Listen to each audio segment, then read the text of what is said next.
afternoon. Welcome to our webinar series. Today is going to cover display tips for 300 square foot booths or less.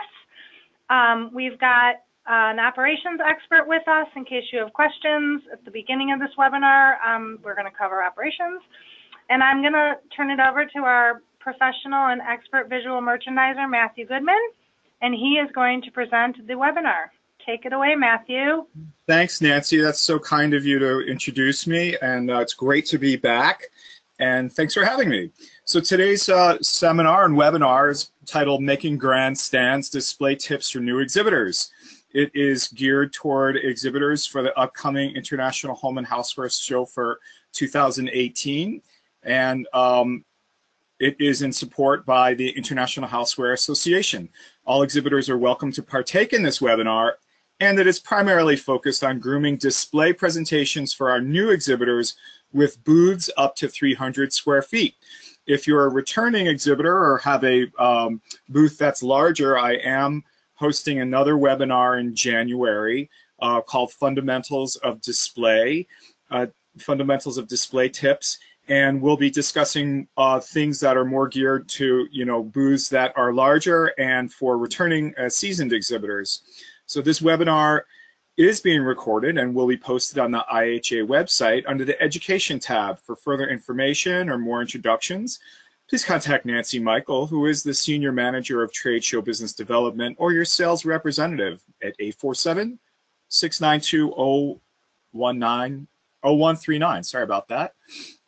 So I'm Matthew Goodman, and I'm presenting today, and I'm an honors grad from FIT, Fashion Institute of Technology in New York City, where actually I returned as an adjunct professor. I'm also a licensed interior designer for mercantile design, and I hold the NCIDQ, which is like a national association for interior design qualification certification, and I also am a certified project manager, so I understand both the design aspect and the business aspect of project managing and getting a display booth up and running.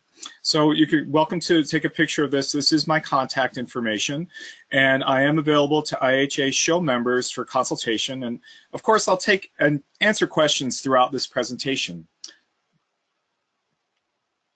So please join me. I am a visual merchandiser, and I have been in the industry for about 20 years, and I've been in visual merchandising and have spanned in my experience from global trade shows, national retail giants like Victoria's Secret, Macy's, Lord & Taylor, a variety of publicly held shopping mall developers. And today we'll discuss the essentials needed to bring a small and great looking booth to market. The IHA is holding an annual Excellence in Booth Design competition and awards based on many of the topics within this webinar. So please visit the housewares.org show website and sign up today. So you can contact Nancy for questions at her email or via telephone, or you can access this information through the marketing kit found at the housewares.org website. This webinar focuses on two sectors. So there's the operations direction and the display and visual merchandising suggestions. In terms of the operations direction, hang in there, folks. This part discusses the building blocks to the second half, which is way much more fun. So Matthew's personal definition of building blocks is that dry info that we need to discuss the second half. So stick with me. I also have a great sense of humor. So you may hear me throw in a couple jokes here and there. The display and visual merchandising suggestions, this part's like way much more fun and really interesting. So that's kind of like how the webinar is divided in operations and display and visual merchandising. So let's dedicate making your booth into a little jewel. Small booths with a big impact have a greater chance of gaining attention. So this webinar focuses on two sectors. One is the operations direction in the areas of basic show literature, such as your Exhibitor Service Manual. This is also called the ESM, and your Exhibitor Marketing Kit. Your free services with your space, shipping guidance, and some hot button topics. The webinar in the second part discusses display the display and visual merchandising suggestions, like rental versus owned booth shells, lighting, graphic content, flooring, your company's marketing message, fixtures, video use, and your office area. So we'd like to share our basic display strategies to achieve a smart-looking stand at the show. The first thing I would really recommend, and with my background as a project manager, I would say identify a project manager or team for project managers within your firm. Your booth, Bill, will have a higher rate of success if someone oversees end-to-end production of your stand. So you want to talk about planning, production, procurement, shipping, installation, dismantle, storage, and closing of the project, and have your project management team really tackle all of those individual attributes. The International Home and Houseware Show is known within the industry as having a very high level of display elevation. So plan plenty of time to implement your booth, wisely select product arrangement, procure items beyond merchandise selection, and feel good about arriving to market with a booth in which you would be proud to conduct business. So let's talk about the show literature. The Exhibitor Services Manual, ESM. This manual spells out deadlines and offers order forms. So through that, you'll gain access to vendor contact information, the official general contractor shipping information by Freeman. Freeman is the name of the company that's the official show contractor. The show information, guidelines and policies, meeting rooms, and remember the product is really not allowed in the conference zones, security, and post-show donation programs. So familiarize yourself with the ESM process and guides. That'll be kind of like your best friend at housewares.org/ESM. So our exhibitor action checklist counts down major due dates and deadlines prior to the show. You can get that through the same URL, and then it'll take you through the exhibitor action checklist, and the cost-saving measures extracted from the ESM are featured at housewares.org website as well. So we're really trying to not only let you know about what you can do and cannot do, but how to go about the ESM. The Exhibitor Marketing Kit, which is separate from the ESM, is our kit that offers marketing insight into attracting new buyers, drawing consumer and trade news media, signage, displays, and awards programs like the Hall of Global Innovation and Excellence in Booth Competition, the Inspired Home, which is our business-to-consumer platform, boothmanship guidance, webinars, and marketing kit deadlines. So exhibitors can pre-register or listen to year-round webinars like this one found through our website's education tab, again on the housewares.org website. So here are the free parts of your booth package. We've really done our best to kind of combine all of these separate items that are in between all of the different pieces of literature and make them into one piece that you can look at. So here's your free part of your booth package, which is lead retrieval, buyers and media registration lists for international and domestic, the Freeman Concierge Elite Service, which is a service that Freeman offers where you can resolve general contractor issues with a Freeman specialist from within your own booth, and you don't have to go to the Freeman desk and be out of your booth. Meeting room access, educational webinars and exhibitor updates. Exhibitor updates, participation in Housewares 365, pre-registration for participation in on-site judging for the Excellence in Booth Design Awards, and signage. So here are the three areas below for the signage that we're talking about. In the first area, free per the criteria agreement, are signs for Made in the USA and Smart Home Products. In the middle area, free to all exhibitors, is the New for the Home sign, and the last area is free, available to IHA exhibiting members. That's for Inspired Home. The Excellence in Booth Design Awards is exclusive to our show, and pre-registered exhibitors are considered for on-site competition and awards in the areas of creative lighting, graphic communication, logo presentation, merchandising fixtures, and ways the product is presented, and the total campaign messaging. These are the areas that we'll focus on today. Planning on an awesome booth display? Pre-register for the Excellence in Booth Design Awards at the housewares.org website as well. So let's get started. Okay, so your basic booth package starts with a slab of cement located on the show floor. That's it. So I kind of like put the shock sign there, like that's it. Now it's up to you as the exhibitor to supply everything else to create an awesome display booth.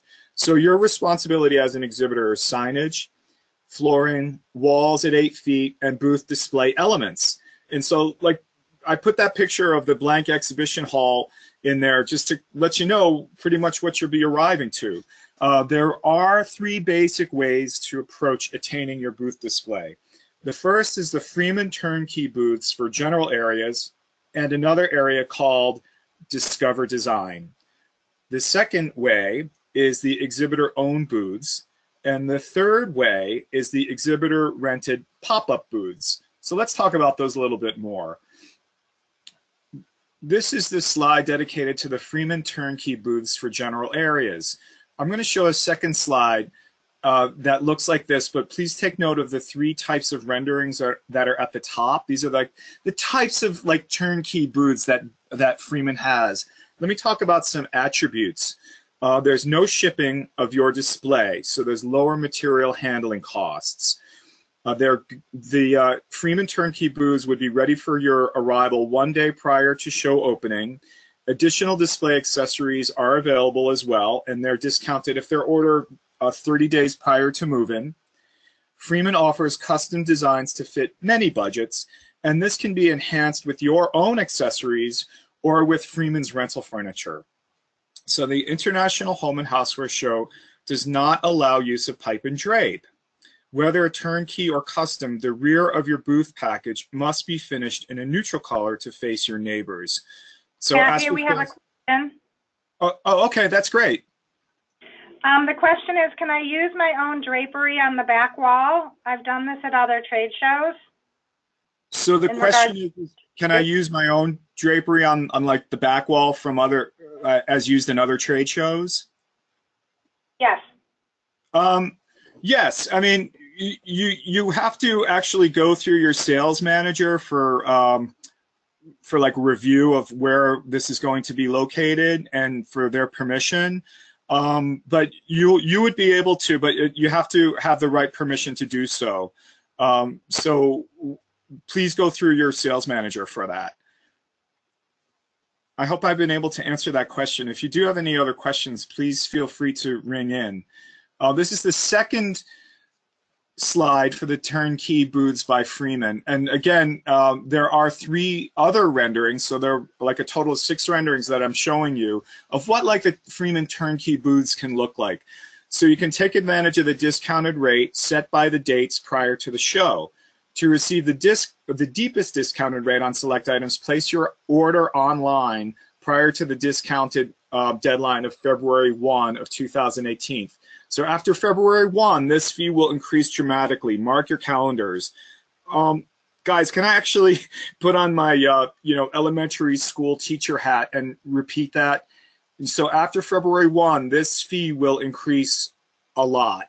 So please mark your calendars on that, and you're welcome to take a picture of the slide as well and refer to it, because February 1 is really one of the key dates as we ramp up to the show. Most Freeman booth packages require a drayage fee. So the definition of drayage is the transportation and handling of your exhibition materials from the receiving dock to your assigned booth space at any time during the surrounding of the event. And this may be separate from the cost of shipping goods to McCormick. So drayage is kind of like a big deal within these booth packages.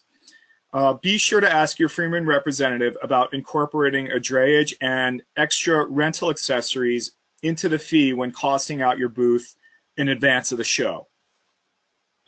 So Matthew, one of the questions we get a lot is drayage included with the booth package, or is drayage a separate cost? And I'll let you answer, but just to kind of clarify again, like drayage is the cost to move your goods from the dock to your booth and back again to ship out. Right, it's internal handling of your exhibit materials within McCormick. Also, some booths, it's such a big show that there are different booth packages. So some booth packages may include a certain amount of drayage within the package. So again, discuss that with your sales manager or refer back to your contract on that. I hope that I've been able to help about drayage. It's a question that comes up a lot. So some other types of Freeman turnkey booths are for the area called Discover Design. So let me talk about this for a second. All exhibitors have the option to rent this unique Discover Design booth package. However, it is mandatory for the Discover Design exhibitors to use this type of package. Should they choose to even rent a booth that's a turnkey style from Freeman. So these booth packages are a little bit different and have similar and different attributes. So they do have similar attributes to the packages that we discussed in the general areas in the previous two slides. But unlike other Freeman options, exhibitors may nail, paint, and staple into the walls provided in the Discover Design booth package. So contact your sales manager for attaining information on these packages as well. And that's a picture of a Discover Design booth package that somebody painted blue, for example. So they have the ability to paint on that, screw some mounts in there, put some shelving in, and get some nice graphics on the wall. So you can definitely touch the walls in this particular booth package called for Discover Design. Let's also talk about the purchased exhibits that are like custom. You're going to hear that word a lot just thrown around on the show floor. Exhibit services span from design, construction, installation, dismantling, and storage. There are many types of these firms that are called EAC. They're exhibitor appointed contractors. So what you would do is, I would say, perform a cost benefit analysis to see if this type of service fits your budget and needs. Contact your sales manager. We do have a list of recommended EACs, but their services, however, can be a bit expensive. I needed to let you know that. Check out the URLs below for our other webinar and white paper documents discussing ways to enhance a booth on a variety of budgets called Fundamentals of a Well-Designed Booth. I'm also going to be giving an updated version of this webinar in January as well. Matthew, we have a question. Oh, fantastic. Okay, the question's about the Discover Design booth, and the question is, can they use the Discover Design booth in the Clean and Contain hall? Okay, wait, I'm going to go back to the Discover Design. There we go. That's the Discover Design area. So all exhibitors have the option to rent this unique booth package. And if they're in Clean and Contained, it sounds like that they definitely have the option to rent this. But again, go through your sales manager for attaining more information on this, because it not only affects your booth, but we have to take a look at the surrounding booths as well. Perfect, thank you. My pleasure. So I'm going to hop up. That was Discover Design question.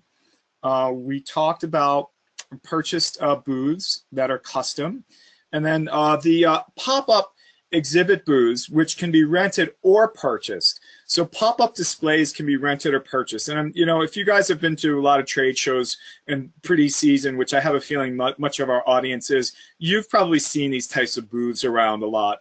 They are generally purchased. They have offers with upgrades like banner stands, counters, cases, video support walls, lights, and packages, and in which you can store and ship the items. They're usually sold a la carte, with things like flooring, custom graphics, unique furniture, lighting, and video monitors and props that may be supplied by the same or different vendors. So let's talk about supplying by the different vendors. A lot of our small exhibitors Uber it to IKEA or Home Depot. So they're nearby the Convention Center Hall if you're not familiar with McCormick. They hand drop off through the ASUV program and donate locally purchased items post-show. So the ASUV program is basically a program where you can hand deliver your items through the convention center yourself. So please be sure to donate through the official program. You will be fined if your items are abandoned in your booth. And the website for the ASUV program is coming soon. There's a lot of information that you'll need to know on that. Also, I talk a lot about the ASUV program in the other webinar that we'll be presenting in January. So what is your booth's marketing message? Your booth, you can use your booth as a vehicle for communication. What is the message your booth needs to convey? So we need to talk about conveying the message of product education. Does your booth style transcend to your other marketing channels? That's a fancy way of saying, does your booth match the look of your website, brochures, business cards, advertising, literature, social media, video content? This is also known as vertical marketing. Will the look of your booth appeal to your dream buyers? This is a visually elevated show. So now's the time to consider how the strength of your complete marketing message will cut through. There is a free buyers list. So speaking of how your dream buyers will perceive your booth, the IHA offers a registered buyers list of those who are aligned to attend the show, available through the URL listed below. Would a stranger understand the use and attributes of your product in 1 second? That's about how long passersby visually absorb your entire booth from the aisle. So we're really trying to say what our product does within about a second, and that's a long time. The styles to communicate your booth's message are creative lighting, graphics and logo presentation, selecting the right display fixtures, video messaging, and ways the products are displayed. We'll explore these topics in a few sections, but if your company does not have a dress code, consider wearing a garment that complements your product with company color, logo, and brand image. Just like the 4 pictures below cite in giving examples of how people are showing their company logo on their what they're wearing, as well as on the back wall or the side walls. Our show maintains a professional atmosphere, and many of your fellow exhibitors may be wearing outfits such as suits as well. So what you wear also contributes to the ways that your booth message is being communicated to the visiting audience. So here's some examples of booths which communicate their product use and attribute within like a second, within even less than half a second. Reduce, PN, and our friends at Aura Kylie, what they did was they actually took the texture from their merchandise, blew it up, enlarged it, and put it on their display fixtures. I mean, how cool is that? And Madeira as well also has a very nice display booth. And you really get what these people are selling in a very short period of time. I highly recommend that our audience members take pictures of this one particular slide. And if you're not able to, take kind of like a mental picture, because I'm going to refer back to it in another slide later on in the presentation. Here's another example of booths which communicate their product use and attributes within about a second. So these are all small booths. These are all like real gems. I mean, I just love to look at these booths. They're very nice and clean and neat, and we get what they're selling and promoting in just a few seconds of looking at it. I'm going to move on. And these are even smaller booths. These are like 10 by 10s. So it doesn't really matter the size of your booth. It's really like how well it's displayed and how well it's thought out. And we'll talk about all these different attributes moving on. So let's talk about lighting. That's one of the most important features. The lighting logistics, all extra illumination beyond lighting in the Freeman's rental booth packages will require additional electrical orders. So establish your electrical points within the booth before anything else gets placed and installed. That's a little bit different than those of you who are used to construction, let's say building a house, for example. You establish your electrical points after the house has been generally constructed and the skeleton is up. In trade shows, it's a little bit different. You would actually establish your electrical points really almost before anything else gets really placed in. Frequently asked questions about electrical are posted on the show's website at housewares.org. So for a deeper dive on lighting, please visit our Fundamentals of a Well-Designed Booth webinar, also on the housewares.org in the Education tab. So we're going to talk also about rental versus own lighting. Lighting rentals through the venue are available, such as LEDs, clamp-ons and quartz halogens, overhead spots, extra overhead lights as well through the Freeman booth package.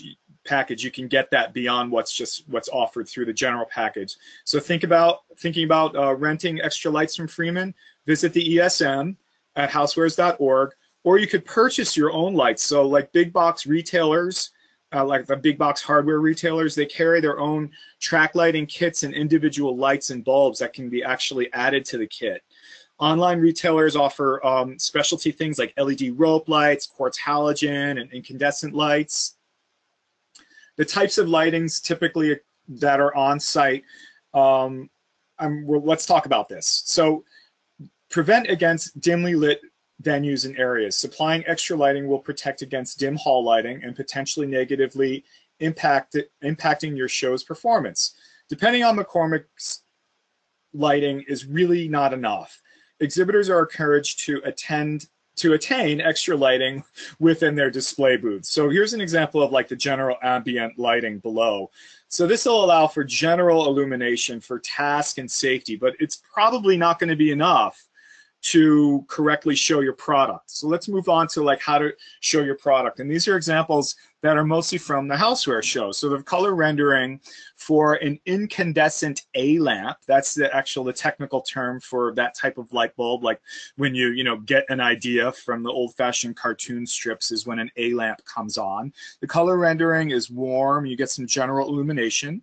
There's also halogen clamp-on lamps, and the color rendering through that is cool blue. There's a general wash of illumination.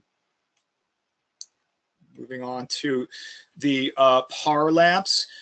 These are generally incandescent, but I see that now they're moving to LED as well, just through the lighting industry is changing. But the color rendering is warm and focused with illumination. And Matthew? Yes? We have a question. Fantastic. Is it for lighting? No, it's actually about booths. Oh, okay. But I think it's a pretty, you may want us to answer this one. It says, will you be covering information as it relates to Inventor's Corner booth packages? And if you only have a single item, what is the best way to present them? So I'll let you answer the single item question, but the Inventor's Corner is a turnkey. It's included in your price. So there's no booth package rental. You come in and there's already a structure in place. So that, and if you have questions on that, you want to contact Ginny Costello and she can explain it to you. She may even have pictures she can send. But in terms of presenting a single item, and some of our main floor exhibitors often have one item. A lot of people come as they're launching their single item. So I'll let you answer that. I don't know if it's now or later, but right. I mean, I could definitely touch on it now. Well, first of all, just to let you know, we'll be talking about product presentation much more thoroughly in a couple more slides, and then we'll get into that after we depart from lighting and a few more things. But in terms of product presentation, I know that Inventor's Corner is like a really exciting area, and there's a lot of talk about the product and the one product. So one thing I would recommend is, if you can do, is bring multiples of that product. So things can happen with that product while you're talking about it. And perhaps if you're exhibiting with another person in your booth in Inventor's Corner, that can actually be kind of exciting, because then you can have two conversations going on about the same product. You're not bound to have one conversation because you only have that a single version of that. Okay, I hope I mentioned that and helped on that a bit, but we'll talk about that a little bit more in terms of product presentation. There's more types of lamps that are used on site, like quartz halogen, as well as the LEDs. They do come on a spool with a plug now. So these are all examples of like what you're going to see on show site. So don't think that you're bound to only use the A lamp. That's why I start the webinar with the A lamp, because that's the one that most people are like the most familiar with. The other type of lamp and light that a lot of people are familiar with is actually on the bottom of the page. It's the tube fluorescence. So if you've ever gone to school or worked in a place with fluorescent tubes, you're probably pretty darn familiar with this type of lighting. But it's good for backlighting, and then it also comes like in an updated version on the top area of a compact. So the compact fluorescents are like the cousins and like the new generation to the old-fashioned tubes, and they all have the cool flat tones. So depending on the type of color rendering and the type of feel that you need for your display, you can be sure that there's all different types of lights out there as well. So moving on to graphics. Graphics can be pre-printed either through Freeman or through your own vendor. So all printed material must be fire resistant, and foam board is good for one-time use, but things like rolled PVC panels with adhered prints are good graphic vehicles for long-term use. So if you want to use these over and over again, I would stay away from foam board. But if you want to do a one-shot, foam board's great. Keep text to a minimum when laying out your graphics. Since this is an international show, buyers with English as a second language may not be able to absorb the lengthy text, which should really be understood within about a half a second. So lighter colors usually tend to make the booth pop out or jump within a busy trade show floor. And kind of here's an example of a busy trade show floor, not in terms of trafficking, because I really got this shot so you can see that it's not a lot of people are like walking on the floor, but there's a lot of like visual traffic going on here. The average buyer needs to understand any message within about a second. So you can see that this is very visually competitive. You've got all the banner stands going on from the ceiling, and there's really a lot going on.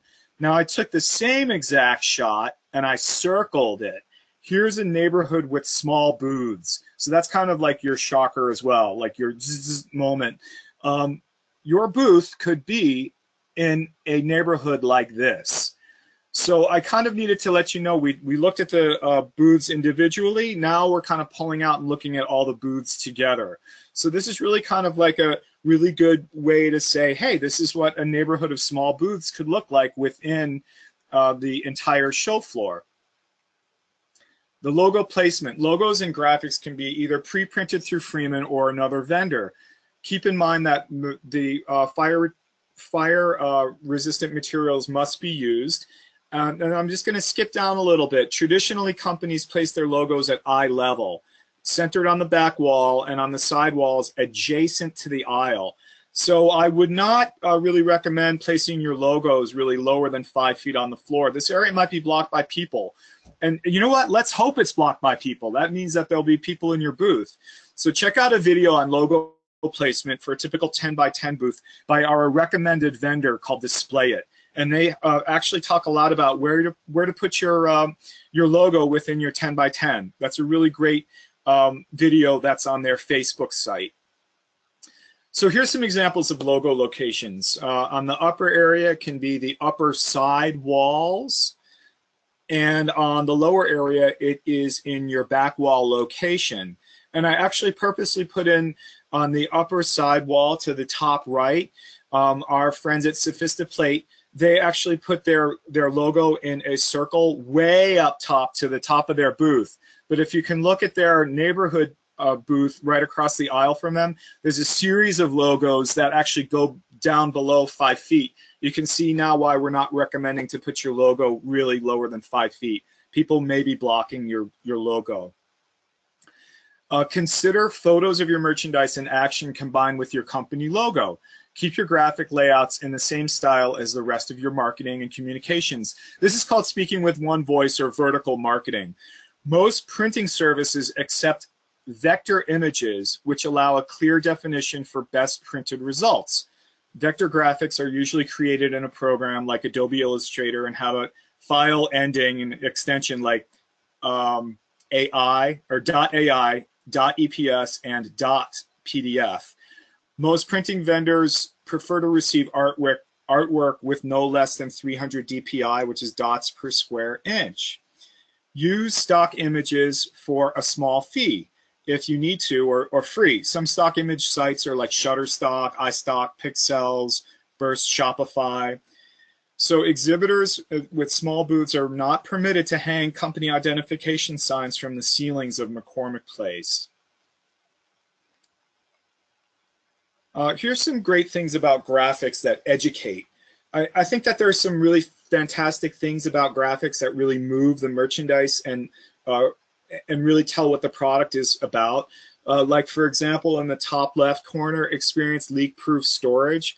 That's an actual print on the back wall, and then there's like a kind of a fun pulley display system that shows the item does not leak if it's kind of like yanked within the display pulley abruptly. So that was kind of cool. Homegrown. Matthew? Yep. We have a question about images and graphics. Sure. Let me see if I can go back to that slide. All right. So the question is, can I just copy images from the internet to enlarge for my booth graphics? Yeah, that happens a lot. When I was working with another firm, we would receive a lot of web artwork. And that's really not possible for two reasons. One is there's legal ramifications. You just have to be able to legally, print and display this this artwork in a public venue, which means more than like 75 or 100 people. But then the other thing is that the actual technical quality of the image on the websites are generally low vector or like a low resolution, which means if you blow it up, it'll become pixelated and the image will not print well. It'll just be a big blurry image. So you have to get the right type of image to begin with. I hope that helps. Continuing on graphics that educate, I love the lower bottom left and bottom right. I mean, this is like a real great sense of humor that somebody placed in about the product attributes of their line. Hey, clean up your act, and now serving good design. I mean, how great is that? I mean, so I think that the showing the graphics that educate is fantastic. Graphics that sell the story through text, like reduce this, so it's kind of like their byline, if you will. We go where you go. Never stop discovering yourself is in the circle, on the floor, within the closet. Toiletries says an elevated shower experience. And to the bottom right, a gentleman's hardware for the true gents. It really helps to kind of move the story and sell the story. Graphics set the tone through photos as well. So it's not just about text. It's putting a photo of like of what's happening and how product is made, for example. In the bottom right, you get the sense that it's from steel, like because the item is being displayed on a broken kind of piece of steel. And or you get a sense of where the items are made from Mediterranean backgrounds. And graphics also set the tone with enlarged product.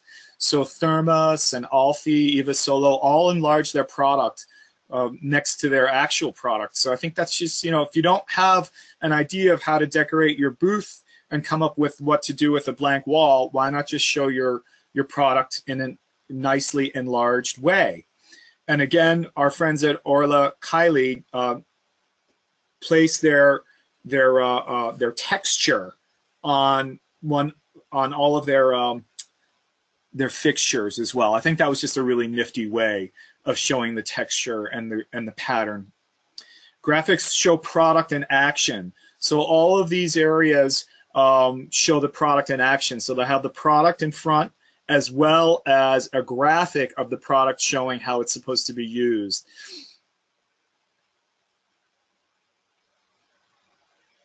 Okay, let's talk a little bit about flooring, because remember, as a friendly reminder, your booths have raw cement.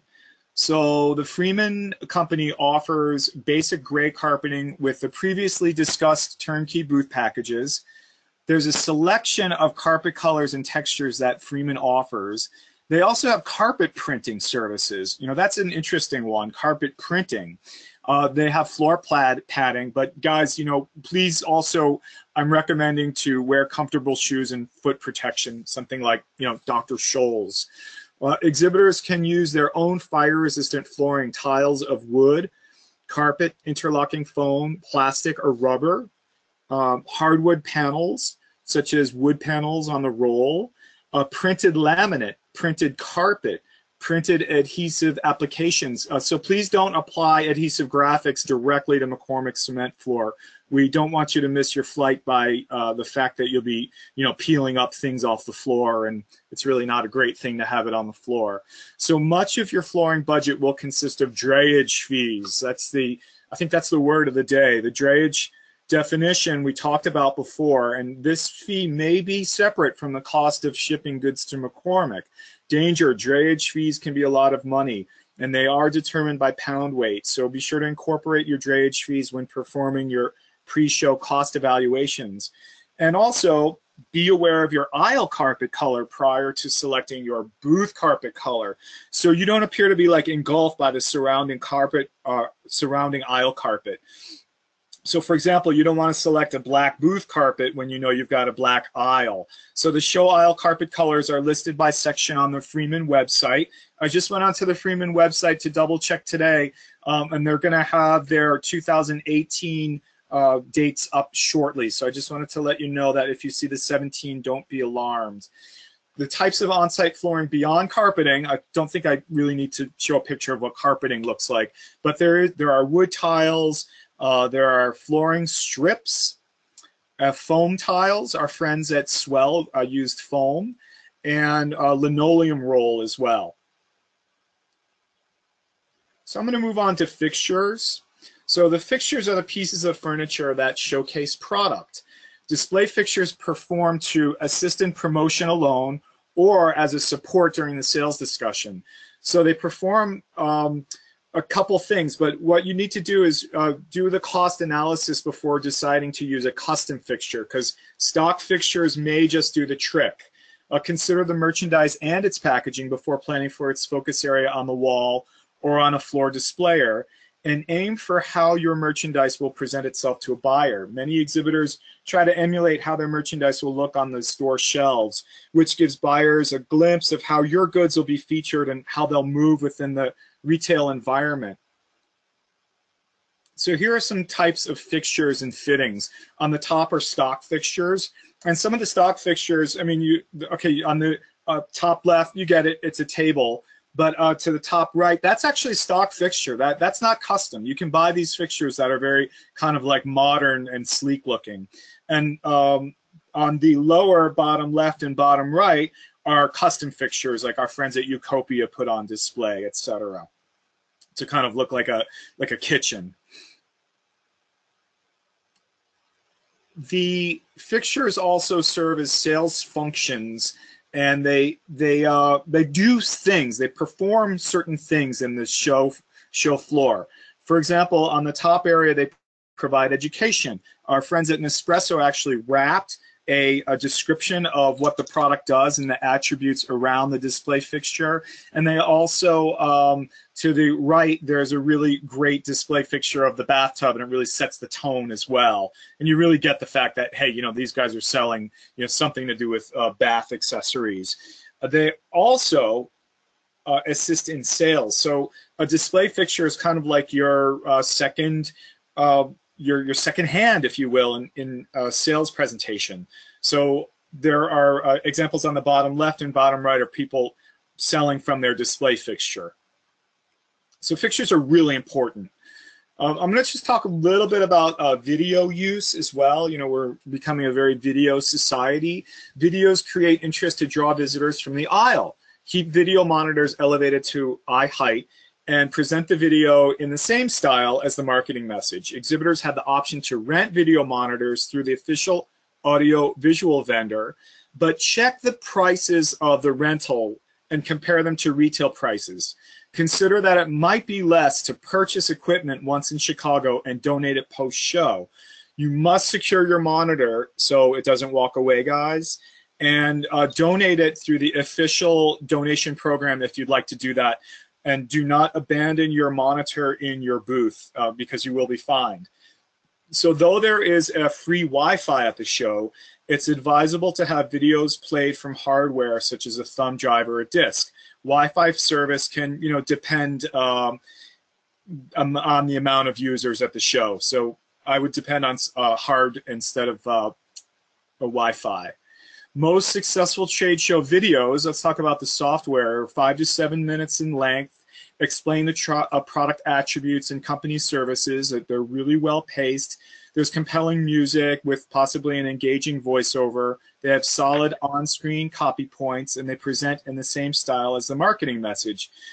And please practice. Yep. Yes? Sorry. Sure. We have a question about, can you use a projector on the video?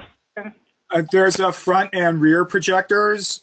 I think a front projector you are allowed to use, but it probably will not have the best resolution because it's a well-lit hall. There are rear projectors that you can use as well. Is there a weigh-in on the operations end for this?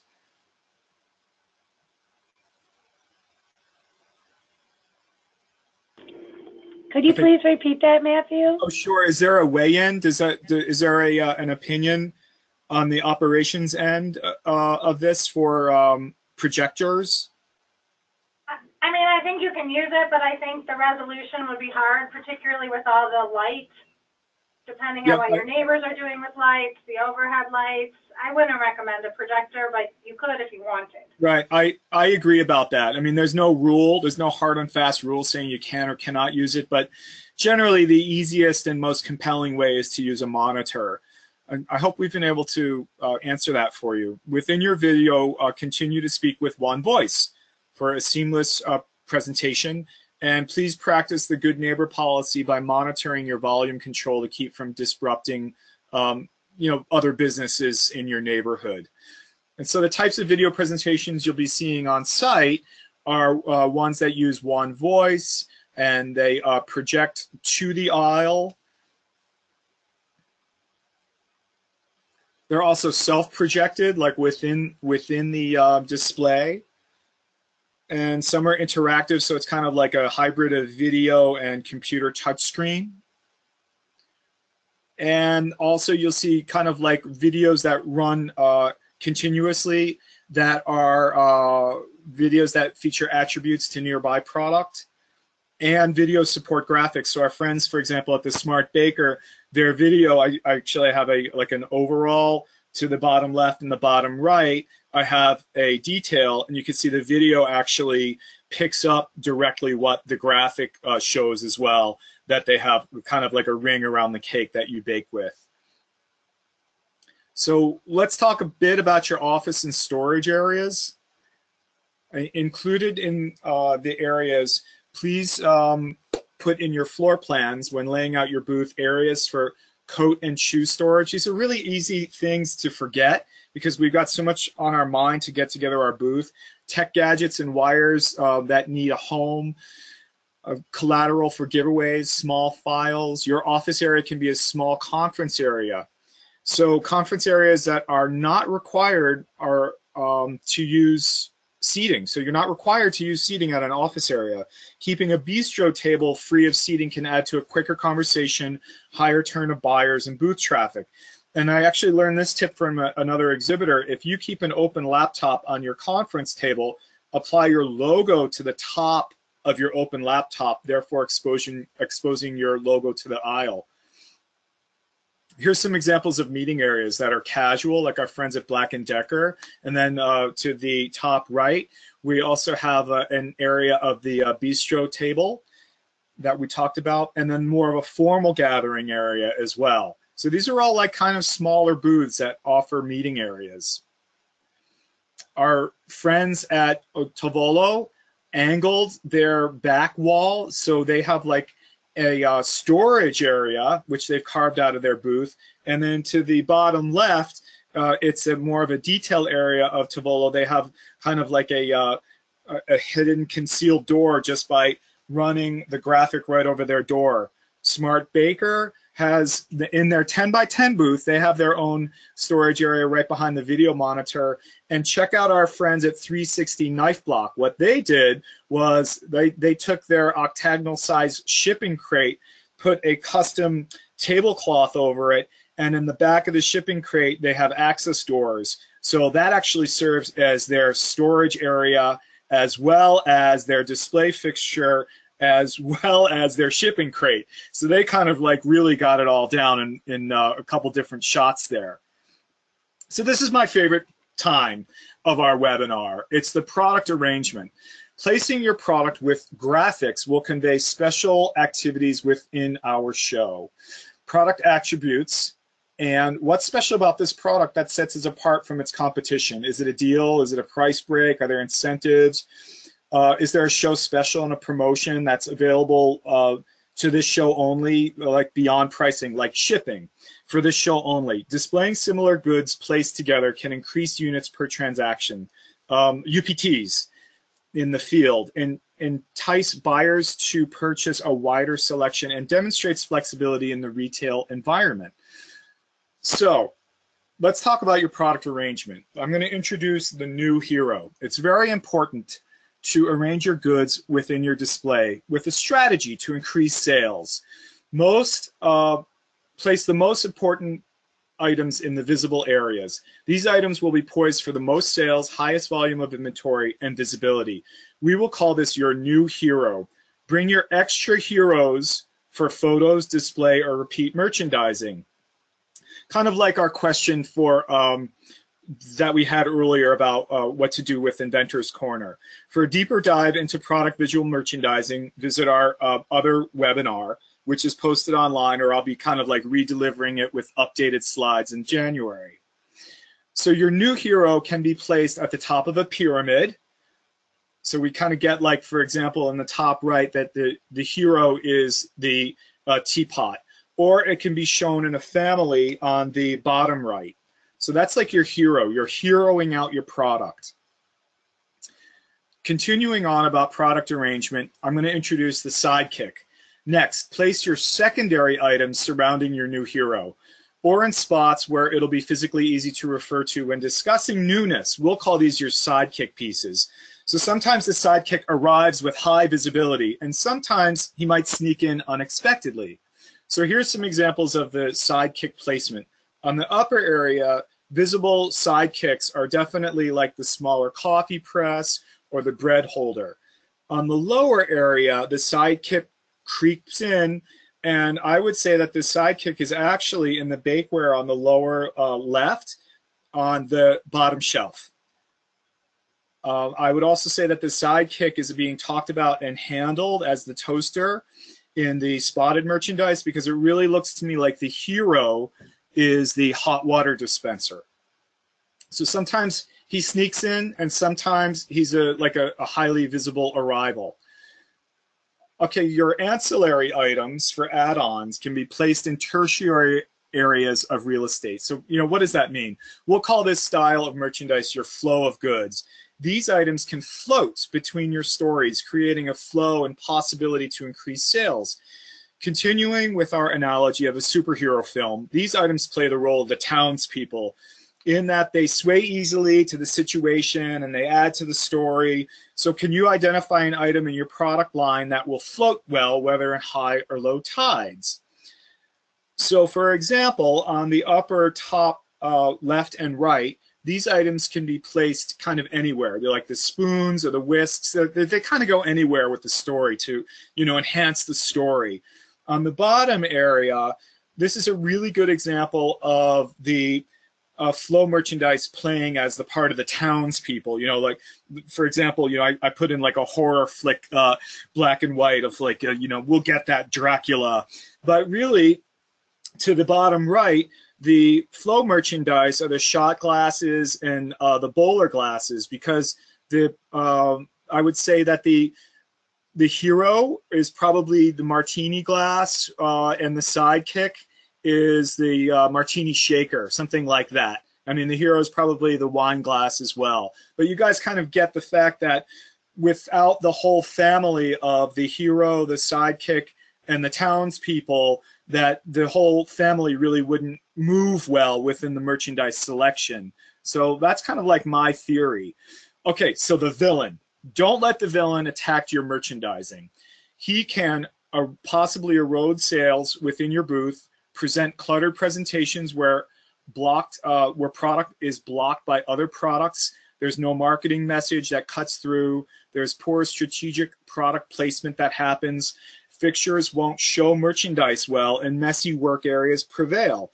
So your project manager will be able to identify the risks that are kind of like, you know, the villain, and they can prevent the villain from making an attack. So don't let the villain erode sales. You know, this is the area in the film where, you know, the villain arrives and it's like, dun dun, the villain struck. And here I put in, you know, I'll get that pesky visual merchandising lector. I mean, we really don't know what's going on in any one of these display booths. And this is the area where I asked you to kind of take a visual shot of the 4 pictures in the beginning of the lecture, where everything's very clean and crisp and we understand what's happening in less than a second. And this is kind of like what happens if the villain strikes those types of pieces of merchandise and those display booths. So there's horizontal types of merchandising that are heroed out. They would tell a story, or they are shown in a family. There's vertical merchandising that features an array, or is shown in a family as well. And I know I'm like really going through this quite quickly. You're also welcome to look at this slideshow again and this webinar again. It will be posted on the website. And in terms of vertical merchandising, the showcases color and selection. So basically, to, you know, wrap things up, your sales managers and your ESM are your best friends. We encourage you to contact your sales manager if you require information or have questions. So the sales manager contact information is found on the Housewares.org website. You may also receive a call or request a free consultation with Sharon Wojtek. She's our operations specialist for new exhibitors, and she'll discuss the logistical aspects of the show and your individual stand. Sharon is available before the show and on site. All exhibitors are again welcome to register for the Excellence in Booth Awards at the Housewares.org website. And we're proud to offer a high-end show. Since this is a high-end show, we'd like to discuss and guide you away from things you may have witnessed at other shows, like draped tables, arriving to the show with no booth package, depending on your neighbors to supply exterior walls. Past exhibitors have recommended steering away from using stock signs from other shows, applying adhesive floor graphics directly to the cement, and missing your flight because you're picking up the adhesive graphics at the end of the show, showcasing with a messy office area depending on general convention hall lighting. So friends, don't let friends arrive to market with an unplanned booth. Pipe and drape options must be pre-approved by your sales manager. And we want you to have fun and be creative and feel good about planning for and working your booth. For a deeper dive on this, you know, visit the Fundamentals of a Well-Designed Booth webinar, or join me again in January. And does your booth hit the target? Please feel free to ask me to check out your booth while on site. I'll be on site, and your booth could be featured on this page too. I'd love to feature it in our webinars. So thanks for being a fantastic audience. Are there any other questions? No? Okay. So I am available for individual consultation exclusively for exhibitors at the show. This is my contact information, and thanks for being a great audience, everybody. I had a fantastic time. All right, thank you. That concludes the webinar. Thank you so much.